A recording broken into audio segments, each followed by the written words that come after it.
official debate happening. We have Ishka, we have Shadow Starshine.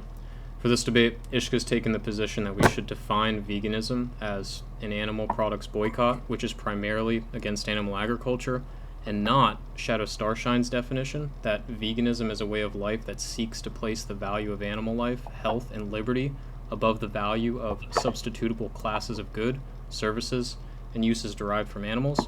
As always, one will be based upon who concedes. If we don't get a vocal concession from either participant, we'll put it to a voting poll in which you, the audience, can decide on who you think won the debate. No time limit, light moderation. Thank you both for debating. You can get started. Hello. Okay, I'll give the opening statement. I define veganism as simply an animal products boycott. I make the point of saying it's one campaign tactic among many, aimed primarily at achieving the end of animal agriculture. And personally, I see the principle behind the action as being grounded in the animal rights movement, seeking collective legal rights for animals to have a refuge in wildlife habitat, where they aren't subject to human cruelty. In a similar way to how the act of boycotting South African products, or the act of boycotting the Montgomery Bus Company, was grounded in a larger civil rights movement. Other boycotts didn't have a specific name for the identity one took on when boycotting. The principle for why they boycotted was contained in what it meant to be part of a large movement, e.g. being a civil rights advocate. So I just encourage people to think of themselves as animal rights advocates first, fighting for the legal protection of animals. Though you could also call yourself an animal liberation advocate, fighting to free non-human animals to be able to express their capabilities in managed wildlife habitat or a sanctuary. As for why someone would arrive at the ethical conclusion to boycott, it could be a million ways. The person advocating just needs to tailor their arguments to the person they're standing in front of. So 2 examples for the principle that got you into veganism could be preference consequentialism, the principle of not breeding sentient life into the world to kill when you know they will have interest to go on living longer than would be profitable. Or nihilist meta-ethics, the principle that you should be wary of inauthentically acting in a way you don't believe due to outside social pressures, like the acting uncaringly is necessary to what it means to be a man. So why not use other definitions?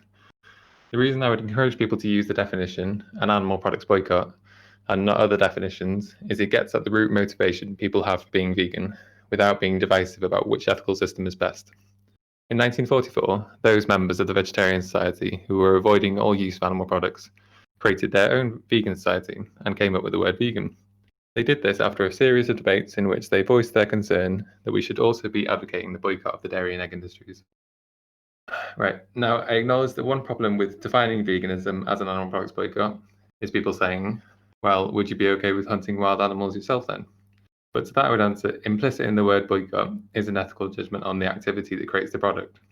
Now, I am going to go back on my statements in the earlier debates where I said 100% of people boycotting hunted meat would also reject hunting to eat animals themselves. But for 99% of people protesting animal farming, it's going to be hypocritical to go hunting because you're desiring to prevent the incentives for the killing from ever happening. So you couldn't then go out and do it yourself. It's a positive that we get to really easily conceptually tie this to other boycotts, where someone boycotting South African products during apartheid obviously wouldn't feel comfortable flying over there and joining the police force themselves. And more so than in other definitions where you're just saying you're abstaining from using the end animal products. But I am actually fine with my definition being softer on, for example, subsistence hunters, which my opponent's definition doesn't do. I've got a video on my channel of Penan tribes people in Indonesia explaining how it would be repulsive to them to keep animals in captivity to farm. And I think this is great animal rights advocacy. So again, a positive distinction. So the idea that some tiny 0.001% of people might boycott animal products, it may also feel fine with going out hunting themselves, would just be one of a number of fringe groups you already have under many definitions, like neo-Nazis desiring to boycott animal products and wanting to commit harms against humans, which we simply have to denounce or distance ourselves from in our animal rights advocacy. Another concern people may have is that boycotting sounds like you're primarily negatively opposed to a thing and trying to reduce your reliance on that thing. But I would argue you have that with every definition, and that by creating a distance between the behavior, veganism, and the principle, animal rights, you allow people to see the action as part of a big tent on animal rights movement, where you're hoping through boycotting, lobbying, starting vegan cafes, food not bomb stalls, and even foraging groups, to create the breathing room necessary for legislation and rewilding, where you can get to enjoy more compassionate local community and see animals flourishing in wildlife habitat. To draw attention away from veganism as a political act is to make veganism look simply like an identity one takes on to look cool or be part of a subculture. Whereas people can relate boycotts to other real-world events as great positive coming together moments under a liberation politics. For example, car sharing during the Montgomery bus boycott, students leading the call to stop subsidizing Israel, and before that South Africa, the widespread boycotting of a reactionary tabloid newspaper in the UK that ran stories saying mass suffocation at football stadium due to overcrowding and fences was the fans' fault. So boycotting to show your real felt ties to the land you stand on. The first boycott was people simply withdrawing their labour from an imperialist landlord in Ireland in a desire to build something greater once he left. So I think it is very flexible to positive intention. Now, does this definition leave room for any exceptions to the rule? Well, yes, in a way, but I would say a positive one, in that it allows for waste animal products to be used if no profit finds its way back to the person who caused the harm. If you can get a supermarket to redirect its 1,000 loaves of bread containing whey from going in the dumpster to a food bank, that can only be a benefit to the world. Also, it doesn't attempt to include animal entertainment boycotts in what it means to be a vegan, and simply leaves that to be included in what it means to be an animal rights advocate. Although it's so similar, one could raise an eyebrow about why someone would boycott animal agriculture and not animal cruelty as entertainment. People already view veganism as simply abstaining from the use of animal products. So we just do have to contend with why awful people, like some eco-fascists, desire to be vegan and denounce them. To try and pretend that someone boycotting animal products can't also be an awful person in other ways is willfully ignorant. In the same way, claiming that ex-vegans could never have been vegan for not having understood the ethical argument is fallacious and off-putting. So finally, I just run through the definitions that I prefer, that I think are good.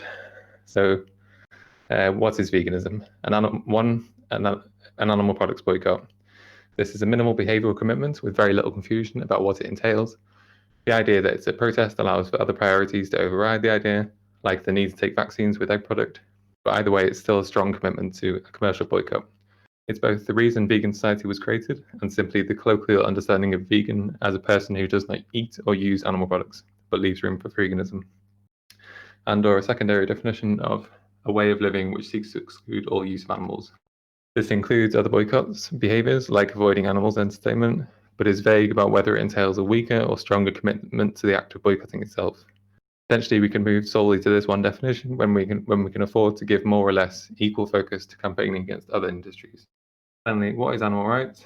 The philosophy which says animals should be granted collective legal rights to have a refuge in dense wildlife habitat where they aren't subject to human cruelty, with the few exceptions where the law is overridden by right to self-defense or special dispensation from the government, for example, to breed and keep guide dogs for the blind.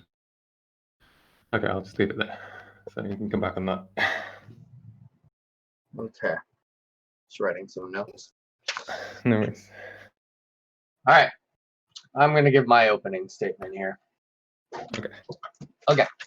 In order to discuss which of the definitions on offer is better, I'm going to open with what makes a good definition.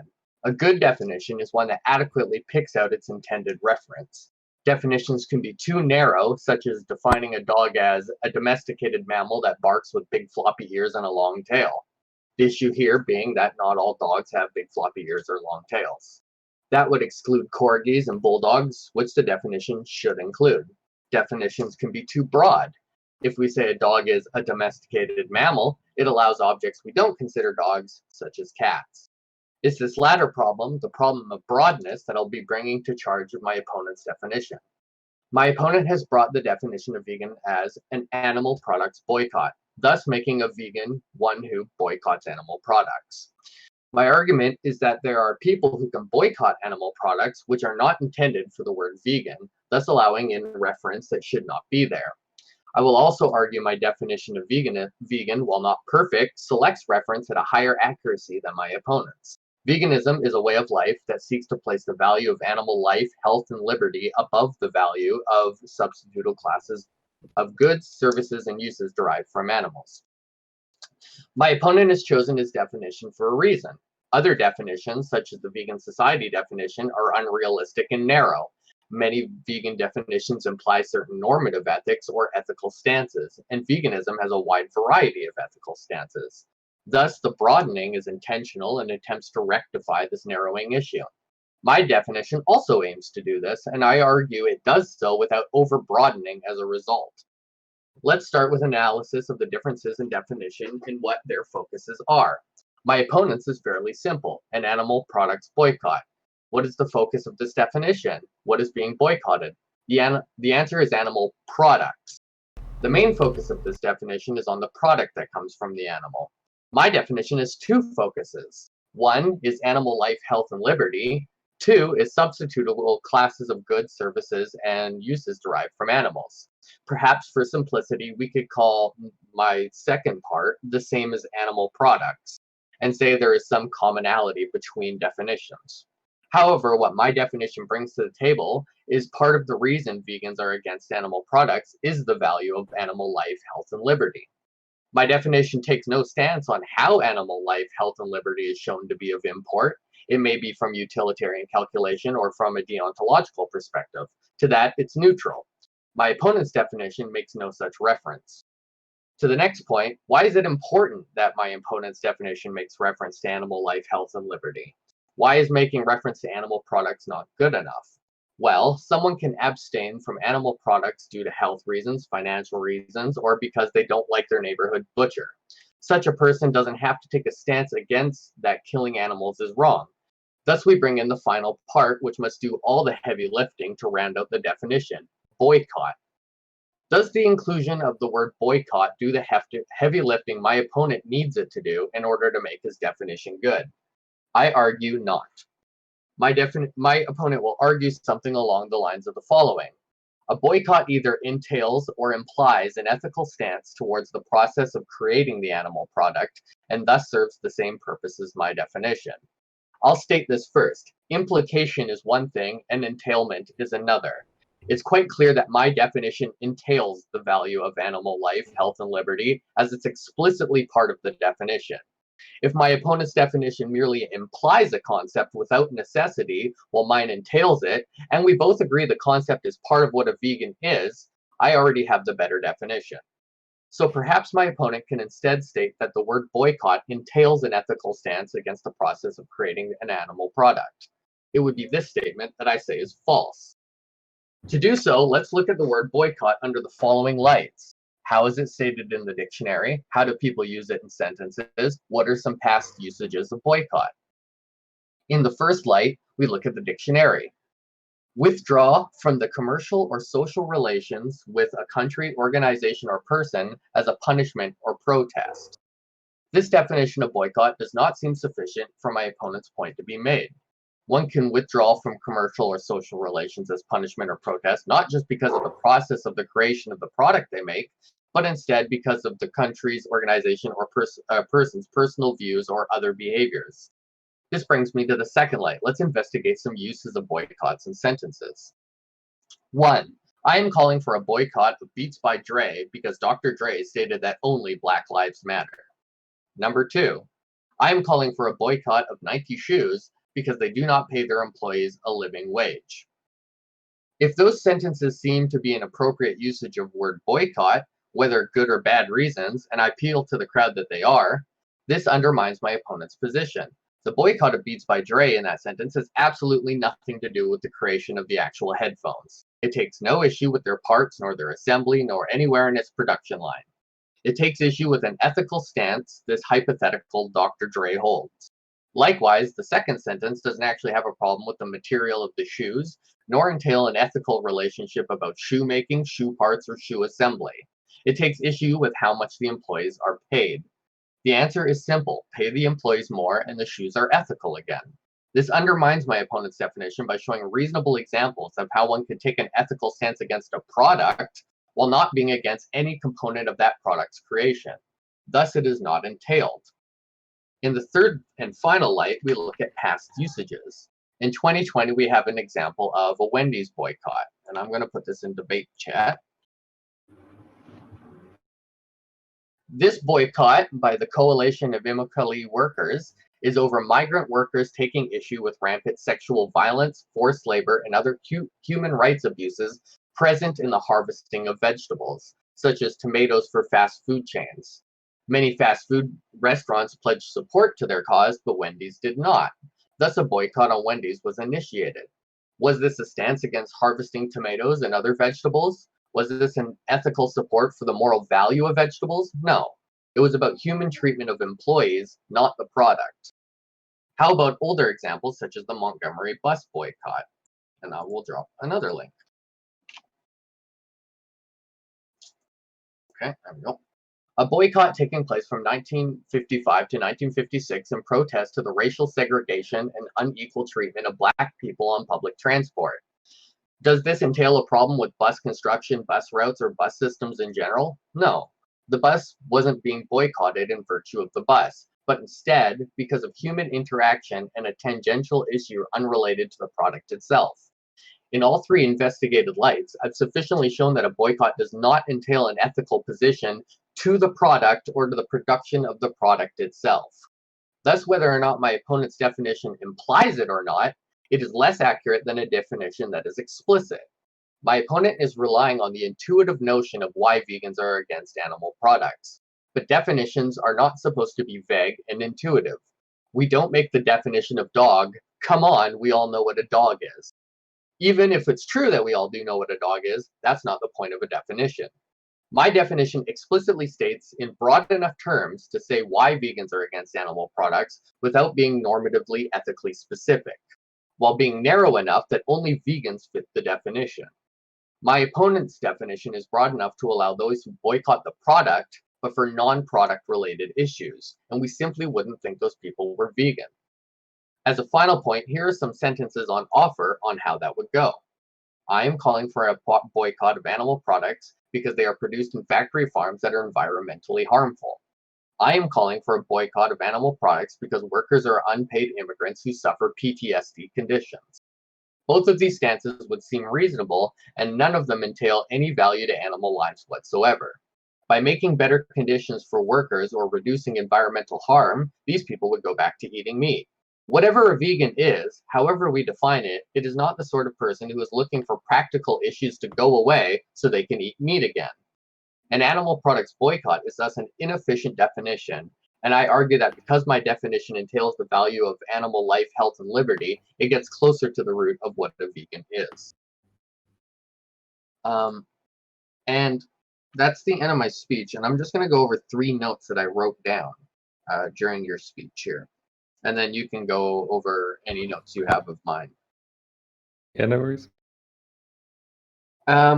You said that it has the goal of achieving the end of animal agriculture. That this is why you're doing an animal products boycott. I want to note that that is absent from your definition. Your definition does not include the fact that it's achieving the end of animal agriculture. Thus, it's not entailed by the definition that that's what it's trying to do. Number 2, you said you are trying to distance yourself from neo-Nazi vegans or trying to avoid other types of vegans who might hold ethical stances that you're against. That's fine, but that has nothing to do with picking out the correct reference for what a vegan is. We can understand how a neo-Nazi vegan can exist because they take a particular vegan stance, but we're against another ethical stance that they have. My problem with your definition is that it includes things that aren't vegan within veganism. The last one is that people already think that vegans just abstain. You made reference to the fact that a lot of people in the world think veganism is just the activity of not consuming animal products. The problem is that it doesn't really fit with people who represent themselves as veganism. Or as vegans. Vegans have to continuously tell people that it is an ethical stance and that it's underpinned at least by the base values of animal life. And the problem here is that if you made vegan just the activity of not eating meat and animal rights another thing, well then you need to have another movement that's not the current movement that's going on. You would have to finish the vegan movement and then move on to the animal rights movement. You would have to redefine the entire language that vegans are trying to use right now to convince people to go vegan. So while that might fit what people already think about vegans, it doesn't fit what vegans are attempting to accomplish. You can go ahead. Okay. Let's see, one sec. So yeah, I understand a secondary definition has come into popular usage about it being a beliefism. But considering we already have the words animal rights, I'm arguing we should use the primary definition of veganism as an animal products boycott, which is the most colloquially used one. I'll address the confusion about an animal products boycott, meaning that you're protesting animal products. I would define the South African apartheid protest boycott as a South African products boycott. It's primarily against veganism is primarily against animal farming in the same way that people didn't do a South African products boycott because they were inherently against tropical fruits. They did it because of the method used to obtain the fruits through predominantly black laborers living under apartheid. And to go back to the popular usage of the term, history of the term, I say the Vegan Society made an error in trying to force a meaning onto veganism that didn't represent all the members' reasons for creating the society. The debates that led up to the creation of the Vegan Society were about the dairy industry. They were raised equally from a concern about well-being and rights. So Dr. Anna Bonas-Kingford, a member of the Vegetarian Society in 1944, argued for a total boycott of animal products, saying the dairy industry, quote, must involve some slaughter, I think, and some suffering to the cows and calves. Trying to make the definition of vegan as the doctrine that man should live without exploiting animals was equivalent to defining vegans as people who wear pink hats. It was never going to come into popular usage, and it would have been detrimental if it had. So right there at the outset, you have two diametrically opposed beliefisms, consequentialism and deontology, at the outset of the society, which couldn't survive together as one coherent idea without the behaviorism. Take the beliefism away, and you still have the behavioral preference for one group of products over another. And the principle behind the boycott only splinters further as time goes on. Today, you have anti-natalists, vegans who are anti-pragmatically rescuing animals, anti-capitalists, pro-capitalists who think paying taxes isn't vegan. The only thing uniting all of them being the behavior of doing an animal products boycott. In 1975, you had vegan shops who refused to stock the first mock meat veggie burgers because they were so attached to the behavior that they worried if they sold mock meat, they would lose the coherency of veganism as a distinct behavior. So yeah, you can come back on that. Basically, I think there's all kinds of political movements that were advocating animal rights, which used veganism as a boycott. But veganism's etymology in vegetarianism is just a behaviorism. Okay. So half of what you just said was a argument against the vegan society definition. I want to remind you that the particular debate proposition is against my. It was the history of. Well, it's the history of the vegan word coming into usage and its meaning, and why I think the popular usage is. We take the same issues towards the vegan society definition. That's my point. So saying that it has problems means nothing to me because I also think it has problems. I just think mine rectifies them better. Right, but I'm saying at every stage in history, when someone tried to give veganism a different meaning to what people understood it as like a stricter form of vegetarianism, it ran into problems and it was never accepted by the larger public. Yeah, that's fine, but the history of it is not really going to resolve the debate proposition.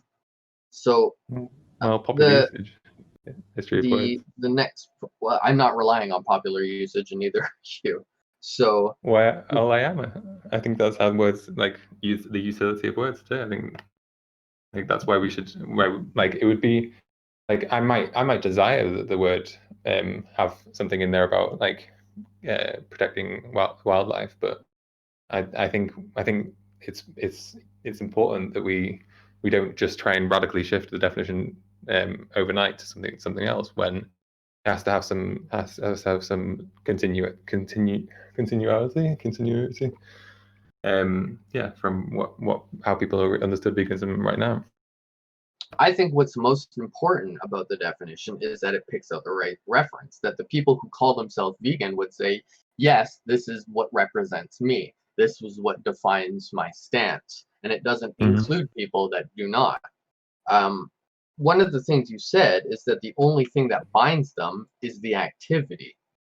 That's absolutely false, because a lot of people are like, there has been a vegan shift of trying to distance themselves from people that they call plant-based. And plant-based people are people who do the vegan behaviors without the ethical stances. Obviously, what separates a vegan from somebody who's plant-based is at least a bare minimum disposition towards why they're doing it. I think what I've written as my definition is that bare minimum disposition. It's just putting the value of animal life, health, and liberty above the products, right? Those things are more important. I don't say why they're more important. I realize that there's multiple ethical stances of why they can be more important, but I think it is important to put in that so that it doesn't just include the activity. Yeah, I don't know. You're not making what do you want me to come back on that? You're not really making a good argument for me. What are your specific claims? What? What specific claims are you making? Then I couldn't pick it out. Like the whole thing I just said. Like, I don't understand. You just came back and said it's not a good argument. I don't even know what your contention is. Well, I don't know what your contention to my contention was. You said that the only thing that binds them is the activity. I showed that it at least includes a bare minimum disposition, and then I argued why. So what was your counter to that? Well, there's my counter is there's a word, animal rights, which has existed long before veganism, that has historical events that was a broad tent that already gives the belief and gives the principle, and like everything that you want veganism, everything that vegans are is also why they're animal rights person. So I just think for coherency is you explain it as a two-tier system where you have the principle first in animal rights, and then you have the behavior in veganism as a boycott, a behaviorism. Right, but you're trying to make this distinction between vegans and animal right activists, right? And I'm not like, I think animal right activist just inherently sounds deontological, which might be a problem for vegans. But why even make the distinction of taking the ethics out of veganism? Which seems to be like it's almost contradictory, because you're saying that one of the things that binds, like one of the only things that binds them is the activity, but you've also put in boycott and argued that boycott includes particular ethical stances. I mean, part of your speech was that it included an ethical stance on the product itself. And do you think that the sentence, like, I am calling for a boycott of Nike shoes because they do not pay their employees a living wage, is a reasonable use of the word boycott? Yeah, why wouldn't it be? Right, I do too, but I didn't mention the product. There's no ethical stance against the product in that sentence. I call for a boycott of primarily the animal farming, but the behavior that entails is an animal products boycott. Yeah, I agree, but the problem I said with your definition is it's too broad. Not that it's too narrow, that it's too broad. Mm-hmm. So you see how the problem is that there is no entailment of being against the production or the product itself in just the word boycott. It necessarily has to involve some protest against the production or distribution, and like the you just said, and the human surrounding them. You just said that I am calling for a boycott of Nike shoes because they do not pay their employees a living wage was a reasonable sentence. Mm-hmm. So that's like in the production. What does it have to do with the shoes? In the production of the products, the workers aren't being paid fairly. And I would say, the same. If you want to put the employee rights as part of the production, fine. But then we need to make the distinction that when you say an animal products boycott, it doesn't actually have to do with anything to do with the animals, does it? So obviously it could just be to do with the employees part of the production. If you're agreeing that my sentence is correct and an adequate use of Nike shoes, then you can do the same similar thing towards animal product. Yeah, I'm saying you should advocate that people boycott primarily the animal agriculture industry, but how you define that identity or that behaviorism is an animal products boycott, because they're the products that you need to boycott in order to make this protest against animal farming.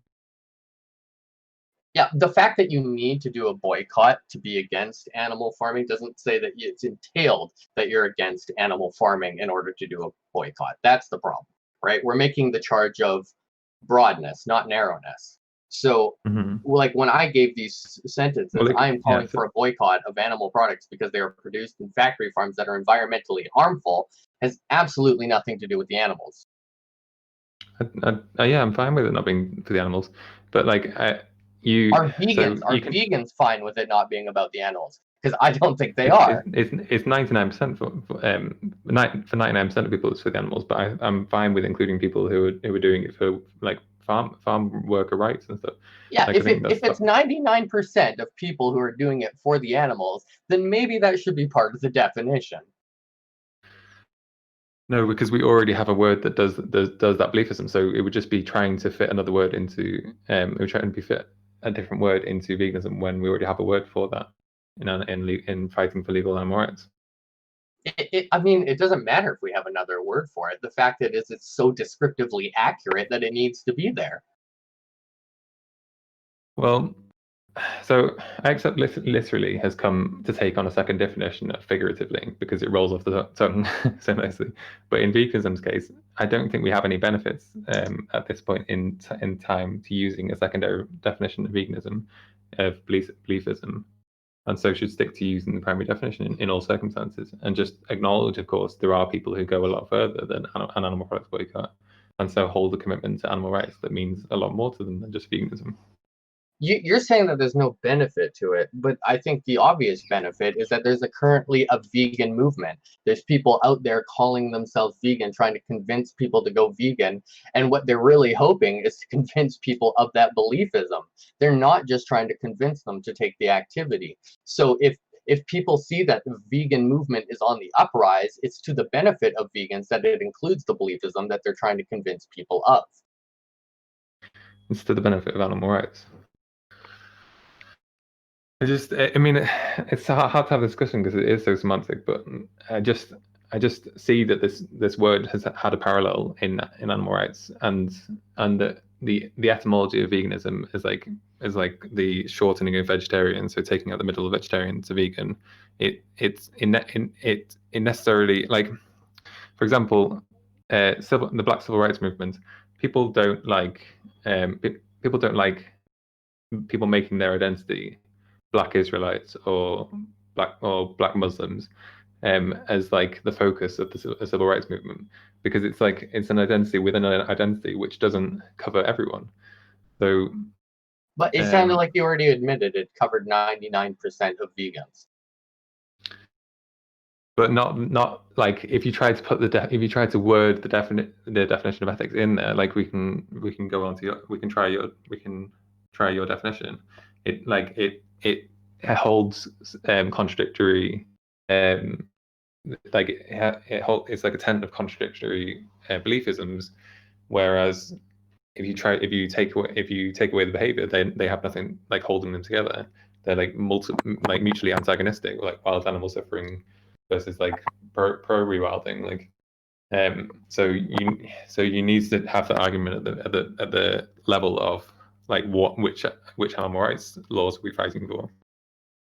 I'm not sure what, like I get that you're trying to, but I'm not advocating for particulars on ethical stances, merely that I want to include a bare minimum of ethical stances that implies that those who are vegan hold that ethical stance. I'm not trying to entail a particular way of going about that.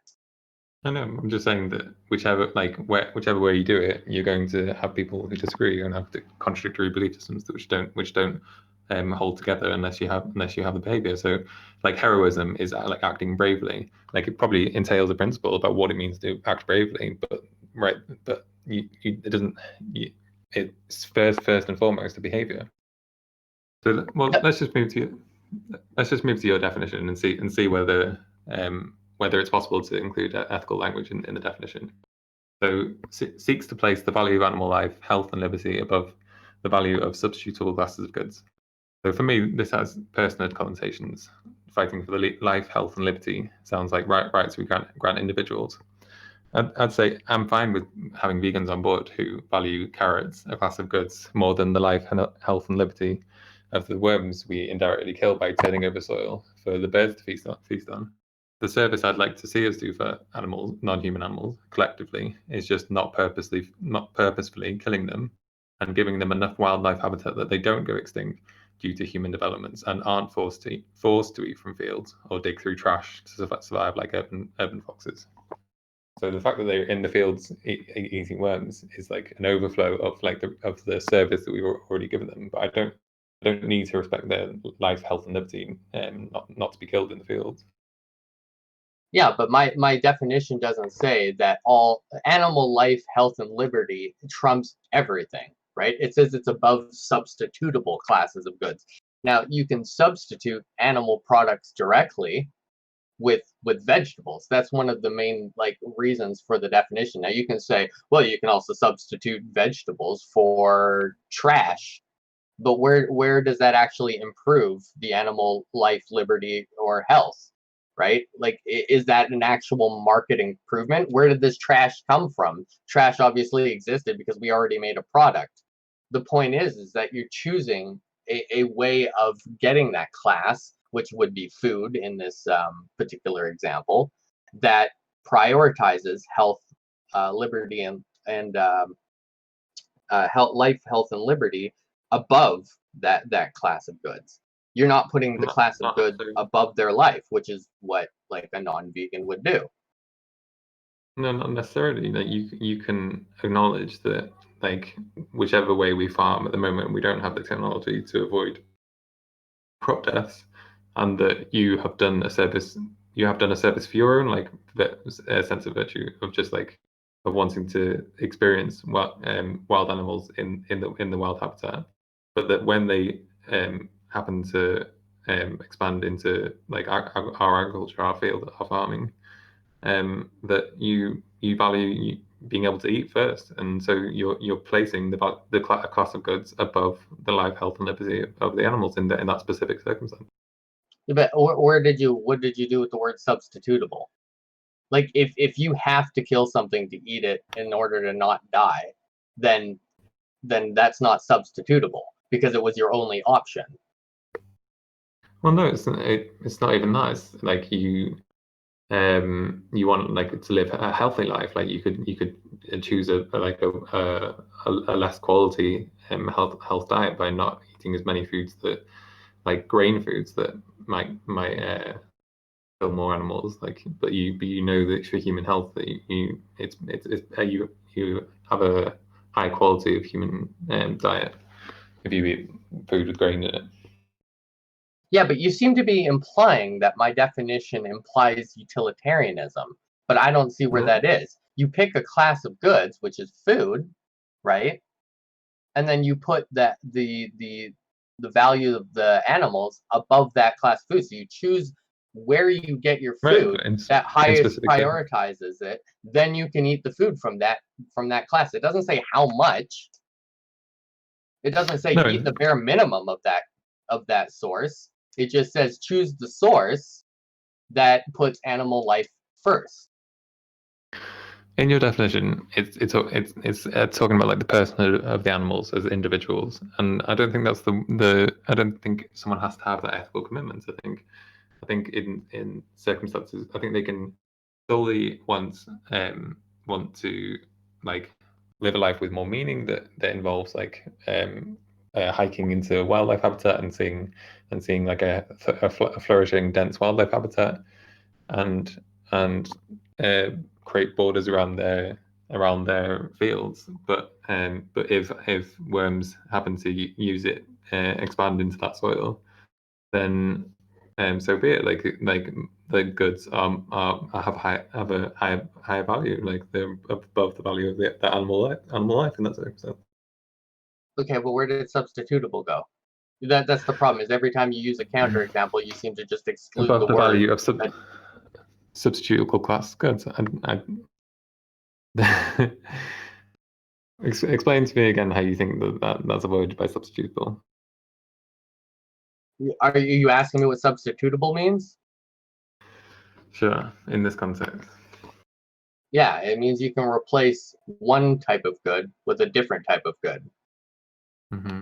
So if that doesn't imply to. that you can't build. I can't replace building houses with nothing, right?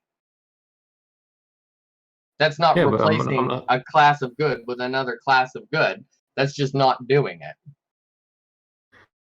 You're replacing the class of good. I'm desiring to replace the class of goods, carrots over worms. What's wrong with that? I don't I think don't that's entailed in your understand the definition. objection.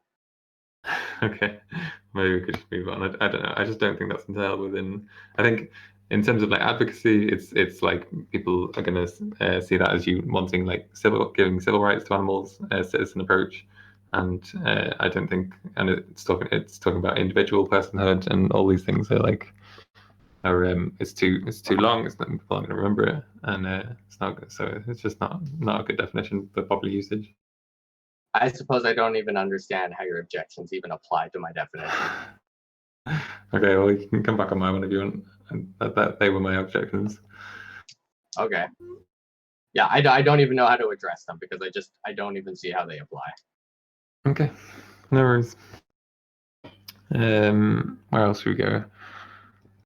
History of the term.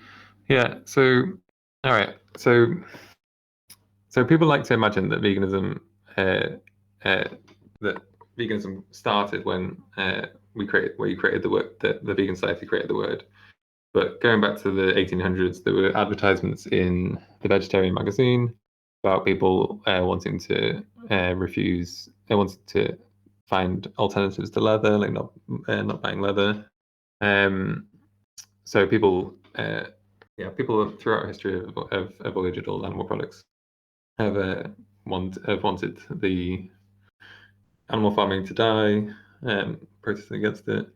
You've got you've got like political movements which are working alongside the Vegan Society. The Vegan Society is like kind of like a poetry reading group. It's like people like coming together and talking about how the lifestyle affects their life. But I'm saying you've got like caucuses of animal rights within political movements, which more coherently address like why we're fighting for these principles. So you've got in the history, you've got utilitarians who led up to and were part of the creation of the vegan movement. In the American Vegetarian Society poured its energy into an anti-slavery vegetarian settlement in the Wild West, and its founder, Englishman Henry Clubb, ultimately took a bullet for the Union in the Civil War. And then I've already said about in the debates leading up to the society, you've got Dr. Anna Bonus Kingford argued for a total boycott based on suffering of the cows. And also, you got movements like the far left. I don't mean to be with rude, animal but rights. can you tell me how this is going to lead to the debate proposition? So, the behaviorism of veganism and animal products boycott has a different history to to the principle, where the principle comes from in animal rights movements. The history, the popular usage is it's in animal rights. So Therefore, what? therefore, the definition of animal rights is a principle, and the definition of veganism is a behavior. The animal rights comes first, and then veganism as a lifestyle comes second. So you're saying because there's like this history that exists, this is the way we should do it, despite the fact that this isn't what vegans really feel or it represents them. No, like it just sounds like you're putting historical precedence above what the people actually use the word for. I'm going from ancient history all the way up to like today, the present. Like the vegans have a beliefism, but why they have a beliefism is because they care about pursuing like the legal rights of animals. So I think it's contained within animal rights, not within veganism. Okay, even if you believe that, why is that good? How is that helpful? How is that even descriptively accurate? Because it's how people like understand where words come from, where what affiliations people have. The history of movements. It's good. So It's are you good saying that if people learn the history, they'll want to change what veganism means? they'll want to know. They want to use the primary definition, which has always been, which is an animal products boycott, and they'll want to think of their principle as being grounded in the animal rights movements, the animal rights philosophy. I don't see how that benefits vegans. I don't see why vegans would even agree with this.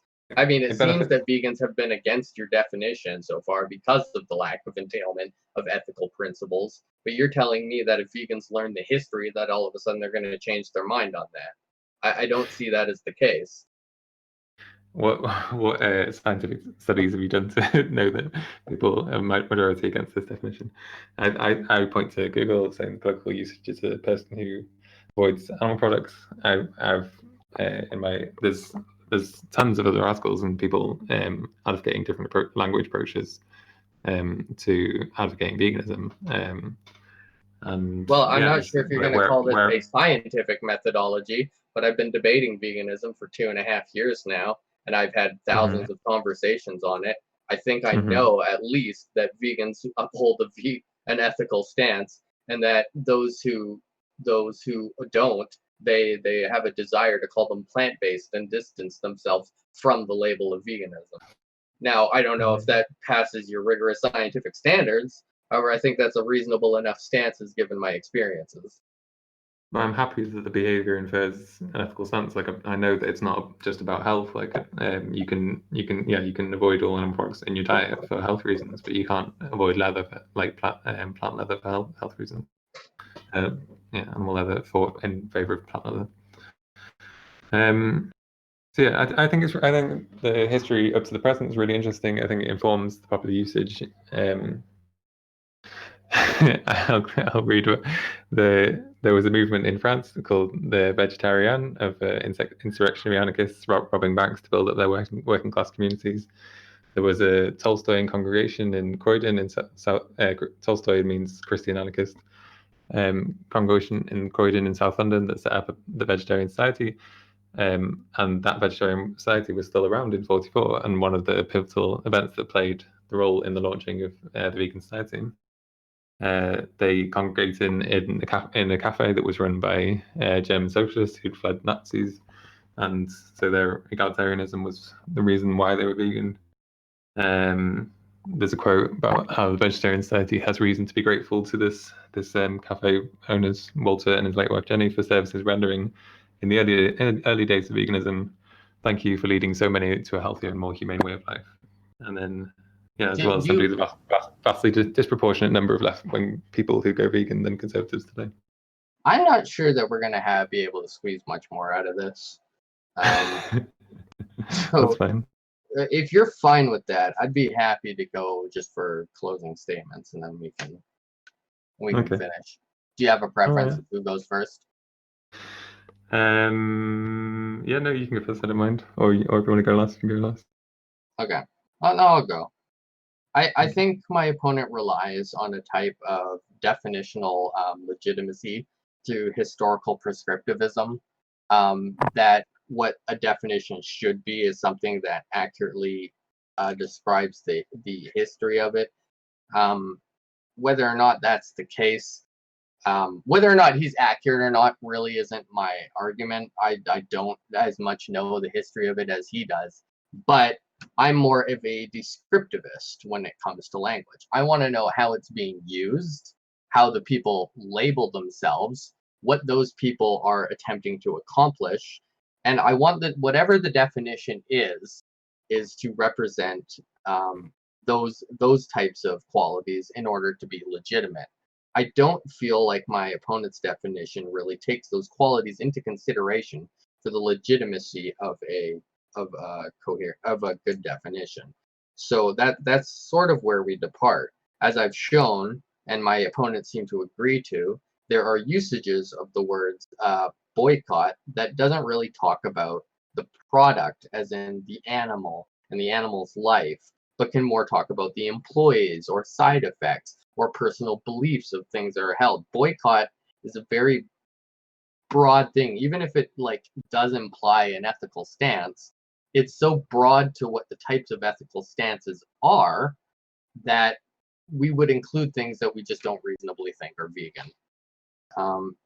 And I argue that because my definition does include at least a minimalistic ethical stance about the value of animal lives, then whether or not it's a perfect definition or not, it still is a better definition than an animal products boycott. Okay. So really important positive attribute to acknowledge about my definition is it refers to a broad food category that in its whole food form is easy to distinguish on the shelf.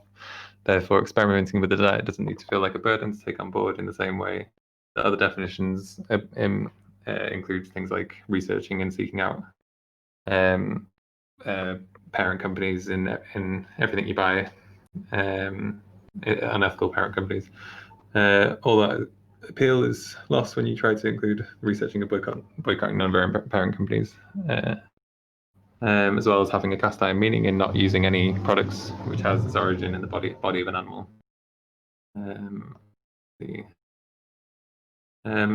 Yeah, I was going to say yeah, I don't know.